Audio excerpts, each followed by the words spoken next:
২০২৩ সালের অক্টোবরে সর্বশেষ ব্রাজিলের জার্সি গায়ে মাঠে নেমেছিলেন নেইমার জুনিয়র। উরুগুয়ের বিপক্ষে বিশ্বকাপ বাছাই পর্বে সেই ম্যাচে হাঁটুর ইনজুরিতে পড়েন তিনি।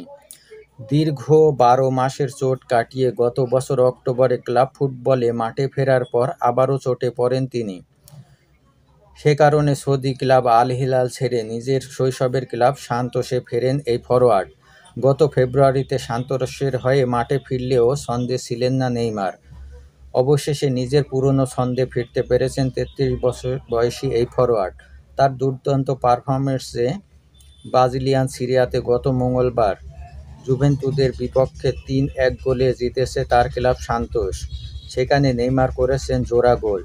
দ্বিতীয় মেয়াদে সান্তোসে ফেরার পর এই প্রথম জোড়া গোল পেলেন নেইমার জুনিয়র। সব প্রতিযোগিতা মিলিয়ে চলতি মৌসুমে সান্তোসের হয়ে ১৭ ম্যাচে মাঠে নেমে ৬টি গোল করলেন নেইমার। আগামী সেপ্টেম্বরে ২০২৬ বিশ্বকাপ বাছাইয়ের ২টি ম্যাচ খেলবে ব্রাজিল। আগেই ২৬ বিশ্বকাপ নিশ্চিত করা ব্রাজিল সেপ্টেম্বরে শেষবার বাছাই পর্বে মাঠে নামবে। ৫ সেপ্টেম্বর বাংলাদেশ সময় ভোর ৬টায় তাদের প্রতিপক্ষ চিলি, আর ১০ সেপ্টেম্বর তাদের প্রতিপক্ষ বলিভিয়া। এই দুটি ম্যাচ সামনে রেখে ব্রাজিল দলে ফেরার আশা করছেন নেইমার। তিনি বলেন, আমাকে এখন পাওয়া যাবে। আমি একজন ফুটবলার, আমি এখন বেশ ভালো বোধ করছি। এখন সিদ্ধান্ত তাদের।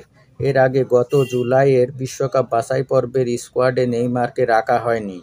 তখন তাকে স্কোয়াডে না রাখার বিষয়ে কোচ আনচেলত্তি বলেন, সবাই জানে নেইমার কতটা গুরুত্বপূর্ণ।